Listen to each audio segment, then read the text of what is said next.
Kalau kita bisa meninggalkan hal-hal yang diharamkan oleh Allah, nanti kita akan bisa merasakan lezatnya ibadah, nikmatnya ibadah. Tetapi kalau kita masih di tubuh kita masih makan makanan yang haram, itu susah rasanya kita akan merasakan nikmatnya ibadah pada Allah Subhanahu wa ta'ala. Membaca Al-Quran itu juga melebur dosa-dosa kita. Kita membaca sholawat itu juga bisa melebur dosa kita. Kita bersedekah itu bisa melebur dosa-dosa kita. Bahkan Nabi mengatakan, dawu mardokum bisedekah, obati penyakitmu dengan sedekah. Makanya kalau ada orang kaya kok sakit keras, misalnya sakit keras, di samping dia berobat sama dokter, jangan lupa banyak-banyak saat-saat sakit seperti itu bersedekah, insya Allah bisa mengurangi penyakitnya. Nah, ini kata Rasulullah, obati penyakitmu dengan sedekah. Nah, sedekah ini macam-macam ya. Yang punya duit ya sedekah dengan duitnya, yang punya tenaga sedekah dengan tenaganya. Enteng Bapak Ibu sehabis sholat, ini ijazah dari guru kami Abdiyah Tefur. Setiap habis sholat sempatkan baca Fatihah sekali. Nanti sampai pada ayat ihdinas siratal mustaqim itu diulang 7 kali. Diulang 7 kali setiap kita mengerjakan sholat, habis sholat. Manfaatnya apa? Insya Allah nanti berangsur-angsur anak-anak kita dapat hidayah, keluarga kita, tetangga kita, insya Allah juga akan mendapatkan hidayah. Tidak lama kok, Fatihah cuman sekali, nanti sampai ihdinas siratal mustaqim diulang 7 kali. Ihdinas siratal mustaqim, ihdinas siratal mustaqim, itu sehabis kita mengerjakan sholat. Nah, waktu kita mengerjakan sholat, habis sholat, jangan lupa kita membaca ayat kursi Bapak Ibu. Ini penting. Walaupun di rumah kita sudah banyak kursinya, tapi ayatnya jangan ditinggalkan ya. Nabi bersabda gini, man qara'a ayatal kursi, siapa yang membaca ayat kursi, ya, dubura kulli sholatin maktubatin, ya, sesudah menjalankan sholat 5 waktu, lam yamna'hu min dukhulil jannah illal mautu, maka dia tidak akan masuk surga kecuali kalau sudah mati. Maksudnya kita ini besok masuk surga kalau sudah mati, Ibu.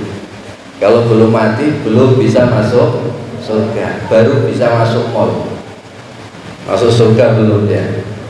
Artinya siapa yang membaca ayat kursi setiap habis sholat 1 kali saja, ada jaminan masuk ke dalam surganya Allah. Kan lumayan ya. Habis sholat, nah, jangan lupa baca ayat kursi. Terus Nabi bersabda, artinya kurang lebih, barang siapa yang membaca ayat kursi sebelum tidur baca ayat kursi, belum tidur baca ayat kursi, maka selama tidurnya akan dijaga oleh Allah Subhanahu wa ta'ala, dirinya, keluarganya, kemudian siapa lagi? Ya, hartanya itu dijaga oleh Allah. Dirinya dijaga oleh Allah, istrinya insya Allah tidak selingkuh. Ini kalau dibaca terus ya sebelum tidur. Kemudian apa? Hartanya dijaga oleh Allah. Insya Allah tuyul tidak akan masuk ke rumah kita kalau kita membiasakan sebelum tidur membaca ayat kursi. Nah, mudah-mudahan bisa kita amalkan ya.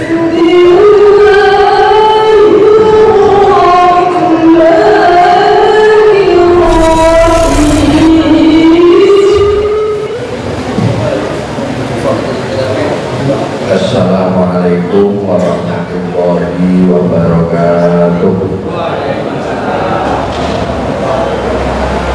Alhamdulillah, wassalatu wassalamu ala rasulillah la nabiyya ba'dah. Allahumma shalli wa sallim wa barik ala sayyidina Muhammad wa ala ali sayyidina Muhammad. Berhormat Bapak Arno selaku Ketua Pengurus Masjid Al-Taqwa, saya muliakan Imam Khatib dan Masjid Al-Taqwa, saya muliakan Pak Ustaz Bondo, bapak-bapak, ibu-ibu yang tidak bisa kami sebut namanya satu persatu. Pertama dan yang paling utama adalah kita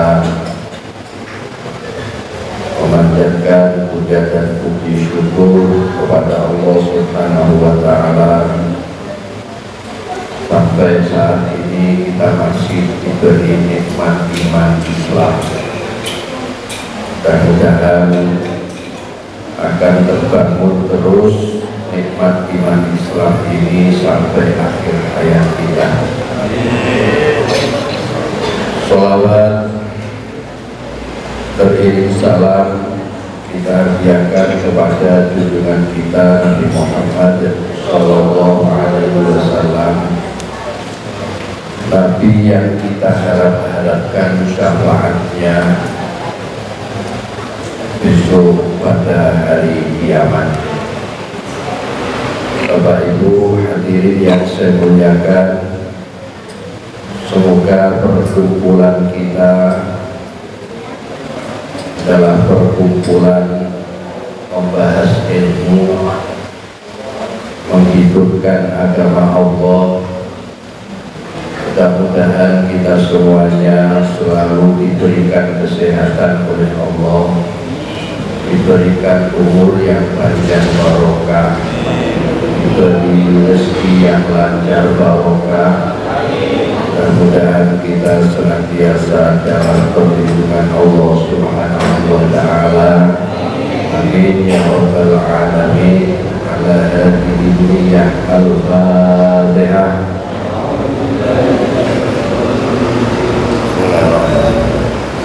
Alhamdulillah rabbil alamin.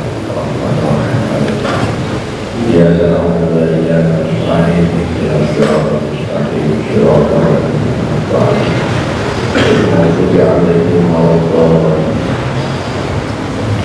Bapak Ibu hadirin yang saya muliakan, wal maqalatus saminatu an Utsman radhiyallahu anhu, wujidat halawatul ibadati fi arba'ati asya'a.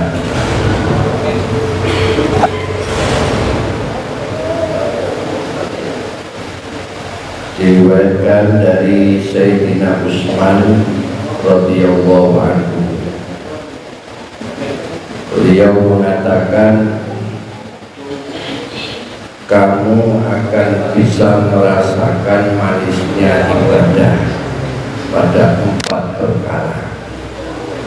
Kamu akan bisa merasakan manisnya beribadah pada Allah itu pada 4 tempat.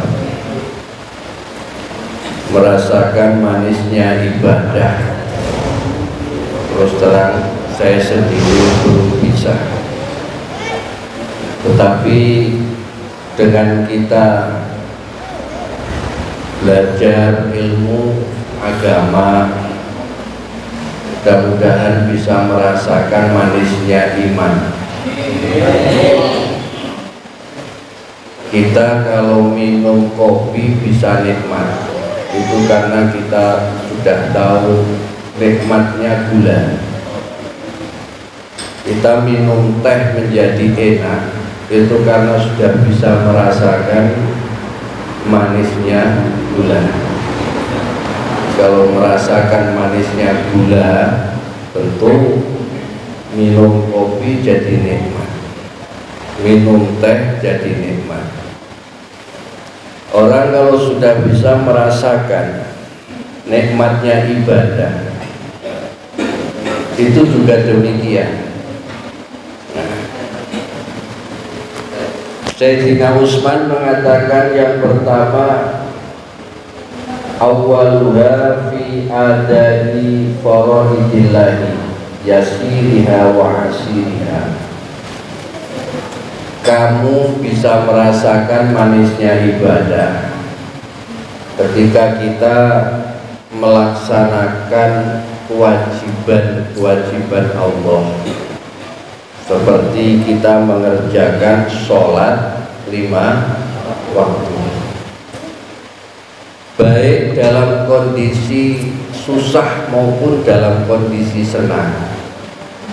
Susahnya kita tetap sholat, senangnya kita tetap sholat. Jangan dibalik, saat-saat senang kita sholat, saat-saat kita susah kita tinggalkan sholat. Ketika kita sudah bisa istiqomah mengerjakan sholat 5 waktu, itu nanti berangsur-angsur kita akan mengetahui nikmatnya sholat, mengetahui rasa lezatnya kita bermunajat pada Allah Subhanahu wa ta'ala. Karena kenikmatan yang sangat besar nanti di hari kiamat adalah nikmat rukuk dan sujud kita pada Allah Subhanahu wa ta'ala. Itu nikmatnya kita yang paling besar nanti di akhirat adalah nikmat rukuk dan sujud. Jadi walaupun hanya 5 menit, sempatkan rukuk sujud sholat. Karena sholat sendiri secara bahasa artinya doa. Karena isi bacaan dalam sholat itu mengandung doa.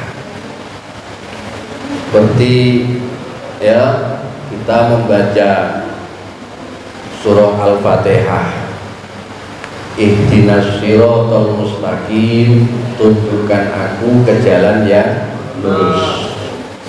Jalan lurus ini ulama mengartikan yaitu Islam. Yang kita harapkan mudah-mudahan kita ini selalu mendapatkan petunjuk untuk mencintai Islam sampai akhir hayat. Nabi sudah menjadi nabi masih diperintahkan minta petunjuk. Nabi sudah jadi nabi itu masih diperintahkan minta petunjuk. Apalagi kita bukan nabi. Nabi saja itu maksum, dijaga oleh Allah. Tapi kalau kita ini nggak maksum. Kalau nabi salah, Gusti Allah langsung yang negur. Kalau kita yang salah, itu siapa yang mau menegur? Kan gitu. Makanya hidayah ini penting. Mudah-mudahan saudara-saudara kita senantiasa mendapatkan hidayah dari Allah Subhanahu. Maka Islam itu agama yang mudah, agama yang tidak pernah memaksakan kepada umatnya. Tugas Nabi itu hanya menyampaikan hidayah, itu Allah yang kasih. Pamannya Nabi sendiri Abu Lahab, Abu Jahal, orang yang dekat sama Rasulullah, tetapi Allah tidak memberi hidayah sampai matinya. Mudah-mudahan kita senantiasa mendapatkan hidayah. Ihdinas siratal mustaqim. Maka Bapak Ibu sehabis sholat, ini ijazah dari guru kami Abu Yatekur. Setiap habis sholat sempatkan baca Fatihah sekali. Nanti sampai pada ayat ihdinas siratal mustaqim itu diulang 7 kali. Diulang 7 kali setiap kita mengerjakan sholat, habis sholat. Manfaatnya apa? Insya Allah nanti berangsur-angsur anak-anak kita dapat hidayah, keluarga kita, tetangga kita, insya Allah juga akan mendapatkan hidayah. Tidak lama kok, Fatihah cuman sekali, nanti sampai ihdinas siratal mustaqim diulang 7 kali. Ihdinas siratal mustaqim, ihdinas siratal mustaqim, itu sehabis kita mengerjakan sholat. Nah, waktu kita mengerjakan sholat, habis sholat, jangan lupa kita baca ayat kursi, Bapak Ibu. Ini penting. Walaupun di rumah kita sudah banyak kursinya, tapi ayatnya jangan ditinggalkan ya.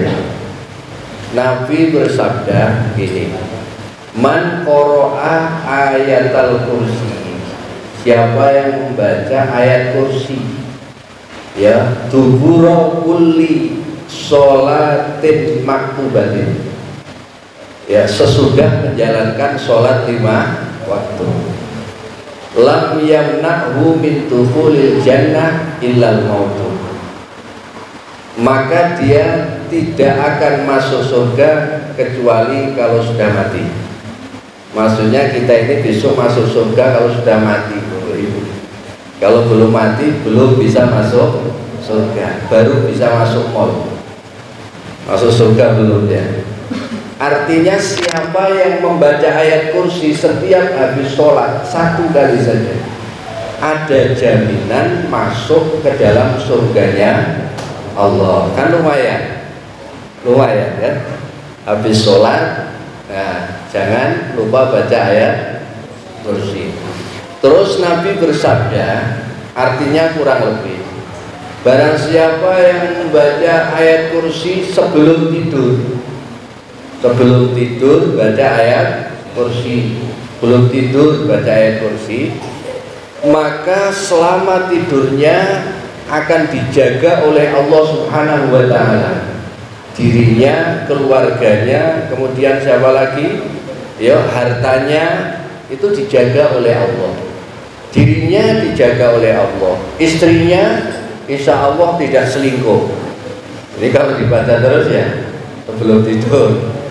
Kemudian apa? Hartanya dijaga oleh Allah, insya Allah tuyul tidak akan masuk ke rumah kita kalau kita membiasakan sebelum tidur membaca ayat kursi. Nah, mudah-mudahan bisa kita amalkan ya. Nah, sebelum tidur kita baca ayat kursi. Mari sama-sama. Allahu la ilaha illa huwal hayyul qayyum la ta'khudhuhu sinatun wa la nawm lahu ma fis samawati wa ma fil ardh man dzalladzi yashfa'u 'indahu illa bi'idhnihi ya'lamu ma baina aydihim wa ma khalfahum wa la yuhituna bi syai'in min ilmihi illa bima syaa wasi'a kursiyyuhus samawati wal ardh wa la ya'udzuhu hifdzuhuma wa huwal aliyyul azim. Jadi nanti kalau Bapak Ibu ditanya apa amalan penangkal tuyul, yaitu membaca ayat kursi. Habis sholat baca ayat kursi, sebelum tidur baca ayat kursi. Nah, itu amalan penangkal tuyul. Jadi kalau ada yang sahabat, kok rumahku kok duitnya sering hilang ini, kasih itu ayat kursi supaya diamalkan sebelum tidur. Nah, insya Allah harta kita, keluarga kita dijaga oleh Allah Subhanahu wa ta'ala. Ayo ya. Nah, Kemudian perkataan Sayyidina Utsman yang kedua lagi, wasani fitinabi maharimillahi shaghiriha wa kabiriha, menjauhi hal-hal yang diharamkan oleh Allah. Karena hukum syariat itu ada kalanya haram, ada kalanya halal, ya, ada kalanya makruh, ada kalanya mubah. Itu haram, suatu yang sudah diharamkan oleh Allah, ya, baik haram secara nas qat'i. Haram secara nas qat'i itu apa? Termasuk haramnya babi. Babi ini haram apa nas qat'i, nggak bisa ditawar-tawar. Yang kecil ya haram, yang besar juga haram. Sedikit haram, banyak juga haram, karena di situ sudah nas qat'i. Kalau ada yang mengatakan babi diharamkan karena Allah, karena ada cacing pitanya, mengandung cacing pita. Konon katanya babi mengandung cacing pita. Kalau kambing mengandung apa, Bu? Kolesterol. Kalau saya mengatakan kambing itu mengandung ya anaknya kambing. Ya, kandung anak-anaknya kambing. Jadi sedikitnya haram, banyaknya juga haram. Nih, dan najisnya pun itu termasuk najis mughalladzah. Makanya kalau jual beli kambing apa, jual beli babi itu tetap haram. Saya nggak makan dagingnya, Gus, betul. Uangnya didapat dari menjual babi itu. Nah, jadi itu sudah haram, haram secara qat'i, nggak bisa ditawar-tawar lagi. Nah, siapa yang bisa meninggalkan apa sesuatu yang diharamkan oleh Allah, sesuatu yang diharamkan ya pokoknya yang dilarang oleh Allah Subhanahu wa ta'ala, termasuk harta diperoleh dari jalan yang haram, itu juga termasuk. Nah, kalau kita bisa meninggalkan hal-hal yang diharamkan oleh Allah, nanti kita akan bisa merasakan lezatnya ibadah, nikmatnya ibadah.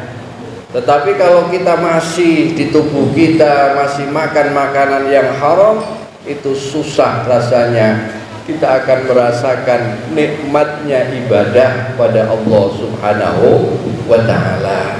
Ini semoga kita semuanya bisa menjauhkan hal-hal yang diharamkan oleh Allah Subhanahu wa ta'ala. Yang ketiga, wasalisu fil amri bil ma'ruf. Fil amri bil ma'ruf, yaitu memerintahkan sesuatu yang baik. Ya, lawan daripada amar ma'ruf yaitu nahi mungkar. Tapi ingat, mencegah kemungkaran itu apa? Tidak dimaknai apa? Oh, merusak tempatnya, ya kan? Kadang-kadang kan ada warung remang-remang, itu bukan hanya lontenya yang dibakar, sampai rumahnya dibakar.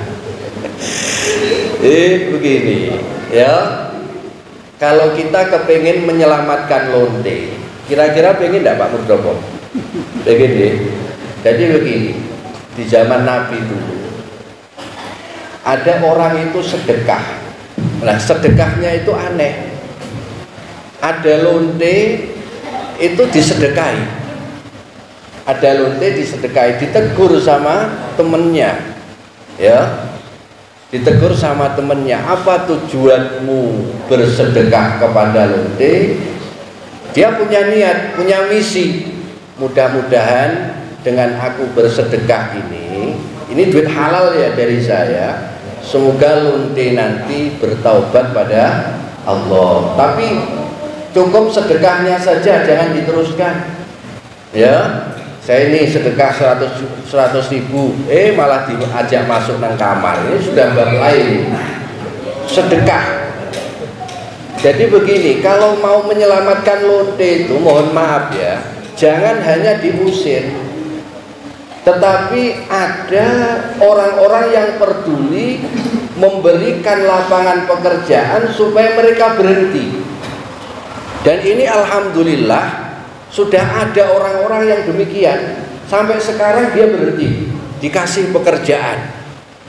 Karena rata-rata yang dia cari itu adalah bukan kepuasan, tetapi ekonomi. Ya, alasannya kalau saya nggak seperti ini nggak bisa makan. Kalau menurut kita sih enggak.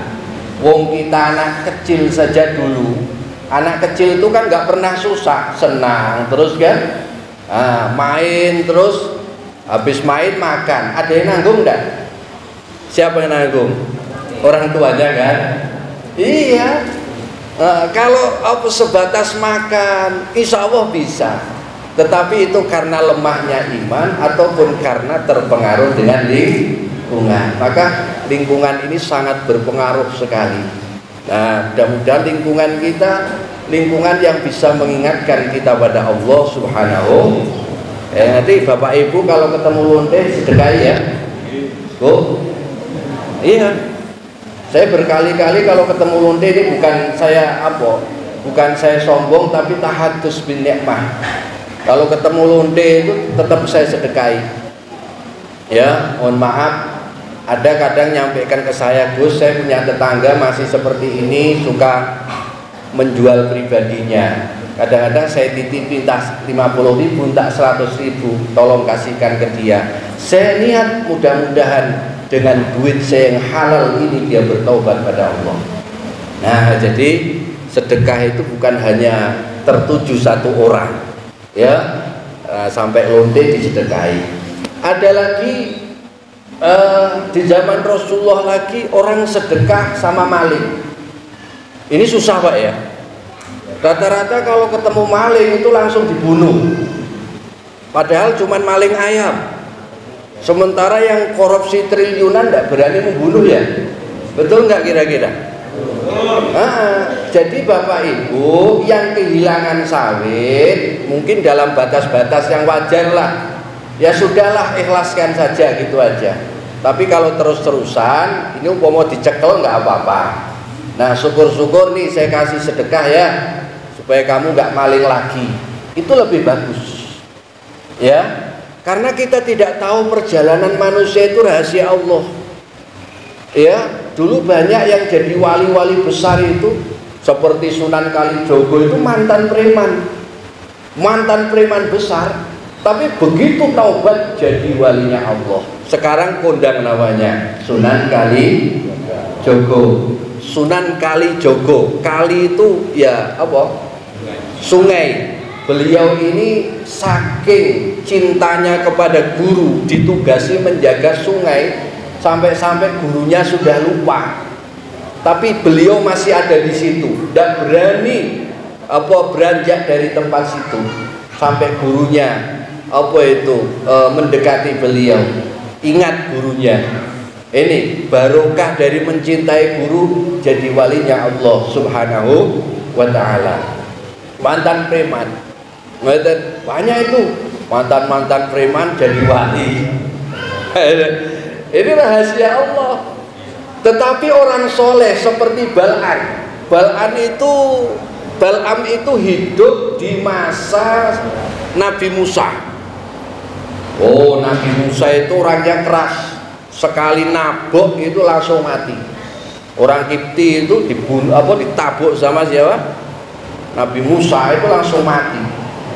Ya, jadi Bal'am itu masya Allah wali besar, kondang kewaliannya. Tetapi kelemahan Bal'am ini, mohon maaf ya, disogok oleh Raja Fir'aun, disogok. Jadi sudah sejak dulu kalau ada kiai disogok itu ada. Zaman Nabi Musa itu ada. Tapi kalau sekarang saya kurang tahu. Ada kiai disogok itu mengharamkan suatu yang menghalalkan suatu yang diharamkan oleh Allah, ya, disogok. Iya kan? Nah, Tujuannya apa? Supaya mendoakan Nabi Musa. Karena doanya itu langsung diijabah. Malaikat saja kagum. Wah, Bal'am kalau berdoa Allah langsung mengijabahi. Tetapi tidak tahu apa dibalik rahasia itu, hanya Allah yang tahu. Ternyata di akhir hayatnya Bal'am ini mendoakan siapa? Nabi Musa. Tersesat. Hanya tersesat niat di sebuah apa?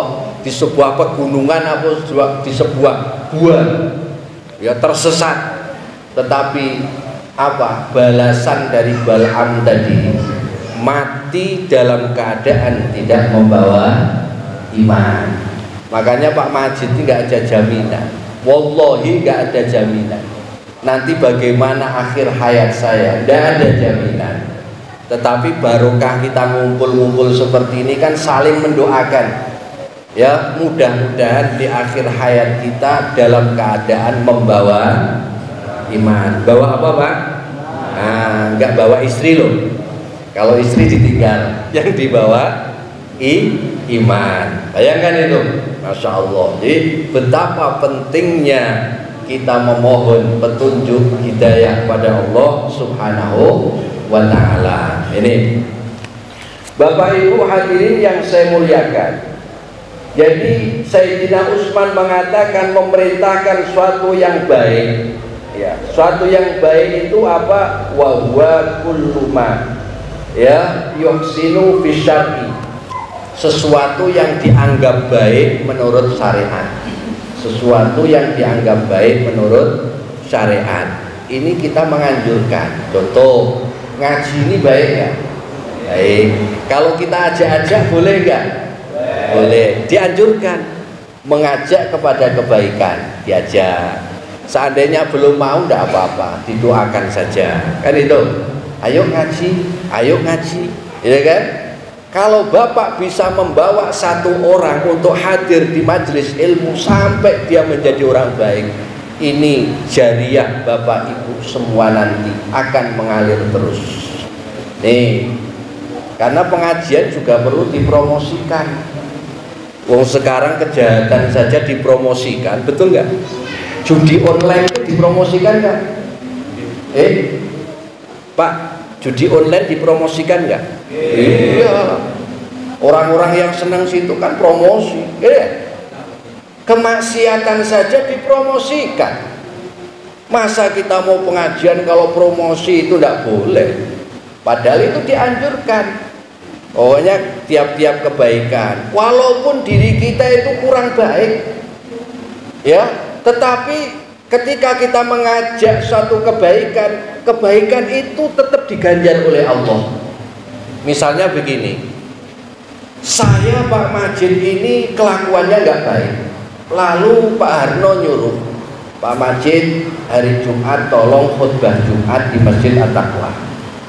Kalau saya itu mempertimbangkan keburukan saya, wah saya ini masih banyak buruknya, nggak mau saya khutbah. Kalau orang berpatokan dengan ini semua, yakin nggak ada yang mau khutbah? Betul apa enggak? Karena manusia itu sedikit banyak ada salahnya. Jadi kita nggak berpatokan kepada itu, berpatokan bahwa yang kita sampaikan adalah satu kebenaran. Kan? Disuruh ngimami, apa jawabnya? Saya belum bisa baik kelakuan saya. Tetapi barokah walaupun belum baik, setelah jadi imam alhamdulillah menjadi baik. Itu loh. Jadi kalau Bapak ini mau ngajak orang, jangan melihat diri kita. Saya saja seperti ini kok ngajak-ngajak. Itu ya, hal seperti itu nggak disukai sama Allah. Ya, karena yang kita sampaikan adalah satu kebaikan. Kan begitu. Ya kalau orang berpatokan pada ini, saya yakin tidak ada yang mau amar ma'ruf. Kenapa? Karena merasa dirinya itu masih banyak kekurangan. Ya, makanya ketika itu syariat, sesuatu yang dianggap baik oleh syariat, sampaikan. Ya, ini contoh ya, pokoknya yang baik. Sesuatu yang baik itu ya menenteramkan hati. menenteramkan hati, dan kita tidak merasa malu apabila dilihat oleh orang. Contoh, pengajian ini sesuatu yang baik ya? Baik. Kalau kita duduk di sini, hati kita tentrem nggak? Tentrem. Sehabis ngaji hati kita seneng nggak? Seneng. Kemudian kita kan tidak takut kalau orang banyak mengetahui wong kebenaran, betul nggak? Iya kan? Nah, tetapi kalau sesuatu itu nggak baik, mengandung dosa, pasti hati kita gelisah.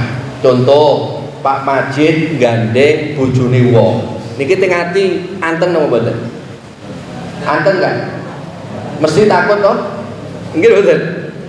Umpama Pak Majid nyolong duwite wong, di hati anteng nggak? Di hati tentrem nggak? Nggak tentrem. Nggak tentrem toh? Nah, dan Pak Majid tentu akan malu nanti kalau diketahui oleh orang. Betul nggak? Ketika Pak Majid nyolong, ini orang lain kalau tahu bahwa Pak Majid nyolong, saya malu nggak? Saya malu nggak? Malu. Itu namanya dosa. Jadi kalau kebaikan insya Allah menenteramkan hati kita. Makanya kunci supaya kita tentram ini, hidup ini nggak usah dibuat sulit-sulit. Wong Allah saja itu nggak ekstrim. Allah itu Ghafurur Rahim, Maha Pengampun. Kalau umatnya itu mau melakukan maksiat, melanggar perintah Allah, kalau Allah mendendam, sudah selesai. Bumi ini sudah selesai, hancur semua kita. Tapi Allah punya sifat Ghafurur Rahim, ya kan? Maha Pemaaf, ya, mengampuni setiap dosa-dosa kita, asal di situ bukan dosa syirik, menyekutukan Allah. Itu dosa yang nggak bisa diampuni apabila dia tidak tobat, masuk ke Islam lagi. Tapi kalau masih dosa zina, ini kalau tobat pada Allah yang benar-benar, Gusti Allah masih ngampuni. Makanya Bapak Ibu, kalau misalnya si fulan ini malam ini dia berzina, ya berzina, ya berbuat zina, yang tahu dia sama Allah, maka si fulan ini nggak usah cerita-cerita sama orang. Paham nggak? Cerita aku tadi malam telah zina sama perempuan ini, nggak usah cerita. Gusti Allah saja nutupi, maka kita harus nutupi. Caranya gimana? Sudah, taubatan nasuha pada Allah Subhanahu wa ta'ala, kan itu. Nah Bapak Ibu, ya, Gusti Allah itu Maha Pengampun lah. Insya Allah dosa-dosa kita, ya, makanya mohon maaf, ada dosa yang dilebur lewat wudhu. Lewat wudhu, misalnya dosa tangan, nanti kalau pas wudhu, dosa tangan ini rontok bersamaan dengan apa? Jatuhnya air wudhu. Dosa mata jatuh, dosa mulut jatuh, nanti wudhu lagi, dosanya kehapus lagi. Maka kalau santri dulu, saya ingat waktu guyonan sama santri, kita santri ini nak tahu hukum ya. Jadi habis maksiat, habis nyewek, wudhu aja rontok dosanya. Ayo. Itu jadi melebur dosa Bapak Ibu. Wudhu ini kan, wudhu ini melebur dosa. Makanya al-wudhu nurun, wudhu itu cahaya, dan itu nanti akan menjadi identitas umat Rasulullah Sallallahu Alaihi. Nanti besok Rasulullah melihat apa? Melihat Bapak Ibu semua itu nanti mencorong wajahnya. Nah, ini identitas bahwa itu umatnya Rasulullah. Bahkan kalau kita gampang emosi, itu obatnya apa? Obatnya apa, Bu? Ambil air wudhu. Walaupun tidak sholat tapi sering-sering wudhu. Nah ini sering-sering wudhu. Nah ini termasuk meredam daripada gampang emosi. Itu melazimkan, melanggengkan wudhu. Nah ini. Nah jadi kita membaca Al-Quran itu juga melebur dosa-dosa kita. Kita membaca sholawat itu juga bisa melebur dosa-dosa kita. Kita bersodakoh itu bisa melebur dosa-dosa kita. Bahkan Nabi mengatakan, damu mardokum bisodakot obati penyakitmu dengan sedekah. Makanya kalau ada orang kaya kok sakit keras, misalnya sakit keras, di samping dia berobat sama dokter, jangan lupa banyak-banyak saat-saat sakit seperti itu bersedekah, insya Allah bisa mengurangi penyakitnya. Nah, ini kata Rasulullah, obati penyakitmu dengan sedekah. Nah, sedekah ini macam-macam ya.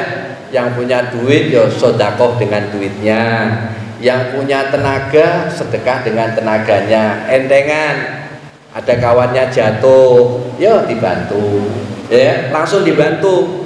Nah, kalau sekarang kan ada kecelakaan bukan malah dibantu, Pak, diputus sih, ya kan? Padahal saat itu membutuhkan pertolongan langsung, itu ya, langsung, ya kan? Langsung dibantu. Ini kadang-kadang dipoto dulu, diabadikan dulu, padahal saat itu dia membutuhkan pertolongan, harus bersifat wajib. Jadi langsung diangkat. Ya, termasuk sedekah dengan apa? Dengan apa? Dengan tangannya. Sedekah dengan apa? Pemikirannya. Ya, maka tafakkaru sa'atin, berpikir satu saat itu bisa 1 jam, bisa 10 menit, khairun, lebih baik, min ibadati sittina sanatan, daripada beribadah 60 tahun. Nah, kita belum tentu umur kita nyampe 60 tahun, ya belum tentu. Ada yang 60 tahun lewat, ada yang belum 60 sudah. Tetapi ketika kita berpikir sesaat, apa yang kita pikirkan? Memikirkan ciptaan Allah, memikirkan langit, memikirkan bumi. Kita ini di bumi siapa? Bertempat tinggal, tentu kita di bumi Allah Subhanahu wa ta'ala. Nah, kalau kita diusir sama Allah dari buminya, bingung. Wong diusir sama bupati saja, ya bingungnya sudah gak karuan ya, apalagi diusir oleh Allah Subhanahu wa ta'ala. Memikirkan, banyak yang kita pikirkan. Ketika kita melihat burung, kita memikirkan, ya Allah, burung itu terbang, tidak ada yang mengendalikan kecuali Allah. Maha besar Allah. Ketika kita melihat langit, ya bagaimana nanti pada hari kiamat langit itu akan digulung. Ya, kemudian gunung-gunung ini bertabrakan. Kemudian apalagi bumi ini akan hancur pada saat terjadinya kiamat, saking dahsyatnya kiamat. Dan insya Allah kalau kebetulan kiamat itu datang pada malam Sabtu rutinan, insya Allah rutinannya diliburkan karena terjadi apa? Kiamat.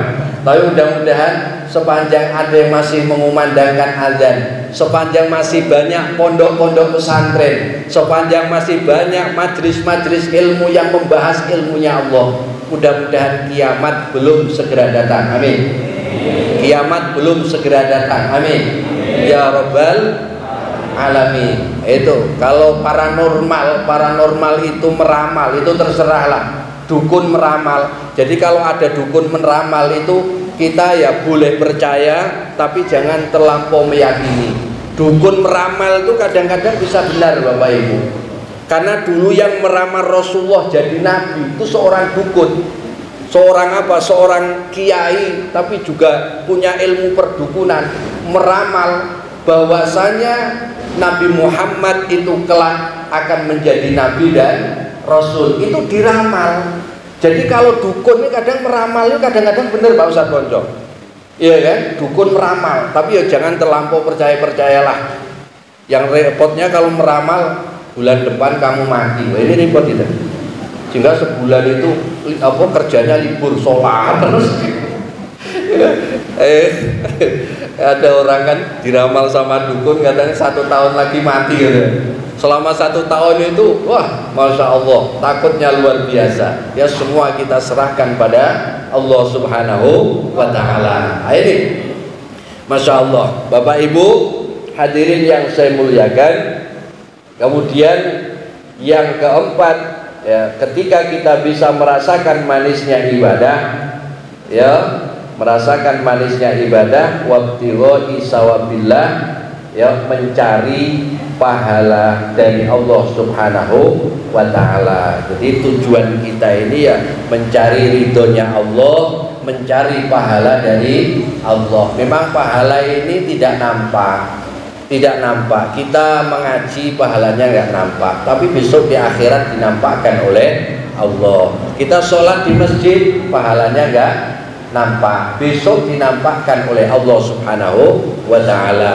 Tetapi Bapak Ibu, kalau kita rajin di masjid, hendaklah di rumah juga kita sempatkan rumah itu kita sempatkan untuk dijadikan tempat ibadah juga. Karena Nabi mengatakan la taj'alu buyutakum qubura. Jangan kamu menjadikan rumahmu itu sebagai kuburan. Artinya kuburan apa? Sepi, tidak dibuat tempat sholat. Makanya kuburan kan tidak ada orang sholat di kuburan. Kalau Mas Konco berani nggak sholat di kuburan? Ya insya Allah berani ya. Kan tidak ada orang sholat di kuburan kan? Sepi kan? Tempat yang paling sepi mana? Kuburan kan? Kalau di rumah sepi, ya ada yang paling sepi lagi, yaitu di kuburan. Jadi kalau menyepi itu memang enak di kuburan Bapak Ibu. Menyepi dalam artian kita tafakkur betapa teman kita sudah mendahului kita, mereka ingin hidup kembali ke alam dunia, dari situ timbul dapat hidayah dari Allah Subhanahu wa ta'ala. Nah, ini jadi jangan jadikan rumahmu seperti kuburan. Makanya kalau kita sholat di masjid, mungkin nanti kalau sholat sunnahnya di rumah, tidak sempat sholat jamaah di masjid, sholat jamaah di rumah. Tapi jangan di rumah terus. Nanti kalau orang jamaah di rumah terus, jadi buat masjidnya sepi, sehingga imamnya organ tunggalan. Ayo apa-apa lah, kan ada Gus saya ini organ tunggalan. Maksudnya gimana? Azan sendiri, qomat sendiri, nggak ada makmum, sholat sendiri. Orang apa-apa, yang penting masjidnya dijogo. Ya, karena masjid ini peredam murka Allah. Coba dulu kejadian waktu tsunami. Tsunami di mana? Di Aceh. Kalau tsunami ini jatuh di lingkungan orang Jawa, itu namanya berubah menjadi Sunomo. Ya, saat tsunami terjadi dulu ada itu cerita kawan saya yang ada di sana, itu teman pondok di Jawa, ada yang berlindung di dalam masjid, lari ke dalam masjid, alhamdulillah selamat. Nanti kalau ada bencana besar, ayo rame-rame ke masjid, lindung ke dalam masjid. Masjid ini peredam murka Allah. Peredam murka Allah masjid, termasuk majelis taklim juga peredam murka Allah. Yang penting meredam. Umpama kok majelis taklim isine loro, telu, papat, lumayan, itu bisa mewakili meredam murkanya Allah. Sing ra teko tetap oleh barokah. Nggih mboten? Nggih mboten? Ya lumayan Pak. Jadi saya sering ngasih semangat pada teman-teman tuh. Kadang-kadang Gus, saya sudah 10 tahun, yang ngaji cuma orang 5, keluar seko, masuk seko lagi, ndak apa-apa. Perjuangan itu yang dilihat istiqomahnya. Coba kita lihat sejarah Nabi Nuh. Nabi Nuh itu dakwah 900 tahun. 900 tahun dapat pengikut, umat hanya 80. Nabi Sulaiman 50 tahun dakwah, pengikutnya banyak, termasuk golongan jin, setan, binatang-binatang itu termasuk umatnya siapa?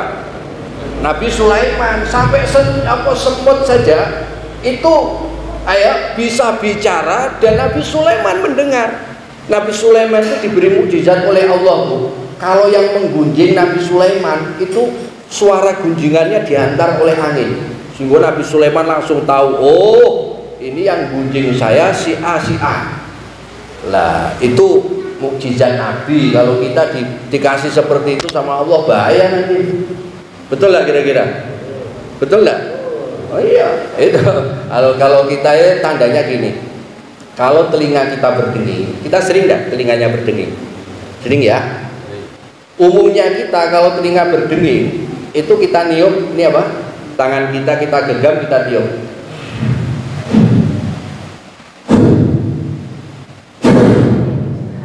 Itu enggak kira-kira? Ini mohon maaf ya, saya sering melihat seperti itu, Bapak Ibu. Mungkin Bapak Ibu pernah melihat seperti itu. Ya. Jadi menurut Imam Ghazali, ketika telinga kita berdenging itu menandakan satu, kita ini sedang dirindukan oleh Rasulullah. Karena Rasulullah teramat cinta kepada umatnya. Barangkali kita sudah lama nggak baca sholawat. Maka kalau telinga kita berdenging, Allahumma sholli ala sayyidina Muhammad wa ala ali sayyidina Muhammad. Kemudian yang kedua, saat telinga kita berdenging itu menunjukkan, berisyarah bahwa kita sedang disebut oleh orang kebaikan kita. Misalnya Pak Supri disebut kebaikannya oleh orang, ya, Mas Tobek disebut kebaikannya oleh orang, Pak Ponco disebut kebaikannya oleh orang, dan Mas Ponco tidak tahu.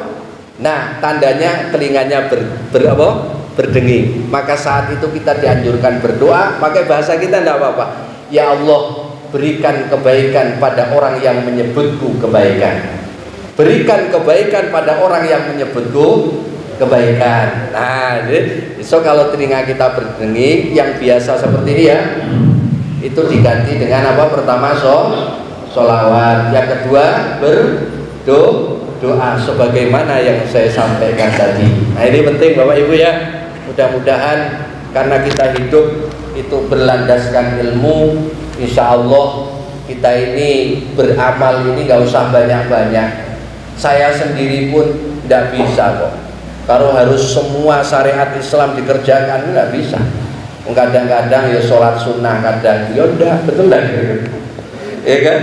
Kadang-kadang ya apa macam-macam, baca Quran, kadang ya nggak sempet, ya dah. Minimal ada satu amalan yang kita istiqomahkan. Yang biasa istiqomah sholat sunat, monggo sholat sunatnya diteruskan.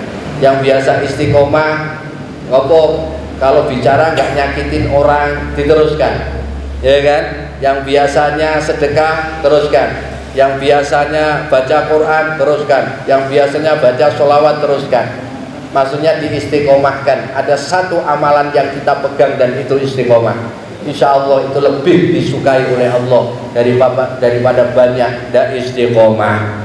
Contoh, kalau sedang semangatnya baca Quran, non stop, pagi, siang, malam baca Quran. Setelah itu 10 tahun, 15 tahun nggak pernah baca Quran lagi. Itu nggak disukai sama Allah. Ya mudah-mudahan kita ini saya yakin punya amalan lah. Nah, amalan itu continue terus menerus.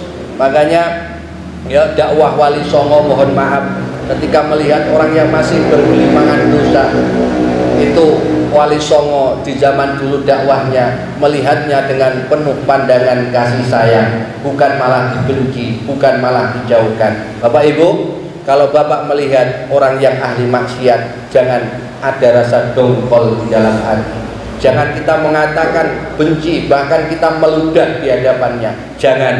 Itu perbuatan yang kadang Allah bisa murka. Allah saja maha pengampun.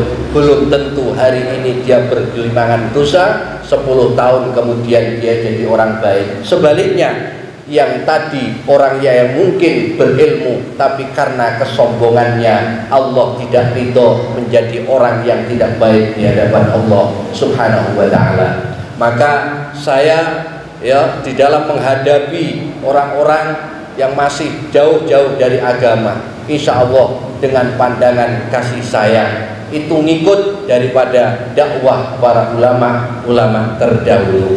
Amin Allahumma amin. Jadi teruslah kita istiqomah. Ya, Nabi Sulaiman hanya 50 tahun dakwah, pengikutnya luar biasa banyaknya. Tetapi Nabi Nuh 900 tahun dapat pengikut hanya berapa? 80. Tetapi Bapak Ibu, yang diabadikan Allah di dalam Al-Quran, Nabi Nuh sebagai Nabi Ulul Azmi. Bayangkan 900 tahun yang ikut cuma 80. Sementara Nabi Sulaiman 50 tahun dakwahnya, banyak pengikutnya, tapi yang diabadikan siapa? Nabi Nuh alaihi salam. Jadi dakwah itu menurut rekosonya, menurut susahnya.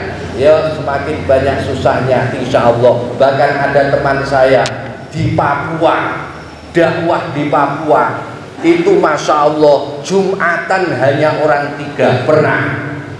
Jumatan hanya orang 3 Pak Arno pernah, ya kan, sampai bingung ini mau Jumatan atau enggak, karena cuma orang 3. Kalau ikut pendapat Imam Malik orang 6, orang 12 boleh langsung Jumatan. Imam Malik, ikut Imam Malik. Ini cuma orang 3. Orang 3. Tapi sesungguhnya Bapak Ibu, kita sudah bersyukur. Ternyata di bumi Allah yang mayoritas Kristen, di sana tegak masjid, di sana diadakan sholat Jumat. Bahkan pernah katanya ngaji majelis taklim seperti ini yang datang hanya orang 2. Itu pun sudah bertahun-tahun masih sabar, alhamdulillah. Nah, makanya saya mohon pada Allah itu jadi orang itu nggak kepengen terkenal. Terus pokoknya milikilah, bisa ngopi-ngopi, bisa ngerokok-ngerokok, pokoknya dinikmati. Betul nggak kira-kira? Kalau jadi orang terkenal itu susah Pak Arno. Umpama kok Pak Harno terkenal, terkenal di publik, nanti susah Pak Harno. Ya, kenapa? Nanti yang utang duit sama Pak Harno makin banyak Pak. Betul nggak kira-kira? Malah susah nggak kira-kira Pak Harno?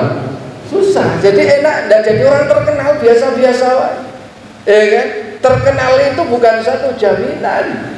Banyak orang-orang yang tidak terkenal dijaga Allah. Kiai-kiai kampung tuh bisa melahirkan murid-murid jadi orang alim, baca Al-Quran. Itu tidak terkenal, itu biasa-biasa saja. Kadang yang terkenal, yang kondang, belum tentu dia bisa mencetak ulama, hanya bisa pidato saja. Belum tentu Bapak Ibu. Ketenaran itu bukan satu jaminan. Yang penting kita istiqomah. Amin Allahumma. Nah, jadi nak ini Mas Foco ndak usah terkenal, nanti terkenal sibuk. Iya betul. Kalau semakin kondang, semakin terkenal, nanti malah nggak bisa ngimami di masjid, karena dipanggil sana terus siang malam. Akhirnya muridnya ditinggal, ya kira-kira. Yang penting nggak usah terkenal, yang penting istiqomah. Nah itu kan, Masya Allah. Terima kasih. Ini saja yang bisa saya sampaikan. Semoga kita senantiasa diberi oleh Allah hidayah dan petunjuknya. Semoga kita selamat dunia akhirat. Amin Allahumma amin. Billahi taufiq wal hidayah. Wassalamualaikum warahmatullahi wabarakatuh.